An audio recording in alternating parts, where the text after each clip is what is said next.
Mês de outubro chegou. Bloodlines 2 está chegando e promete ressuscitar o legado de vampiro com estilo, intriga e muita sede de poder. Você é um novo vampiro, mas aos olhos dos anciões, você não passa de um vampiro fraco, mas com potencial para se tornar uma força dominante. Cada escolha importa. Cada aliança tem um preço.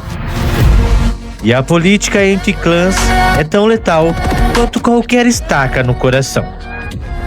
Se você curte histórias densas, ambientações góticas, fique ligado, deixe o seu like e se inscreva no canal, para que você não possa perder nenhuma novidade obscura do universo dos games.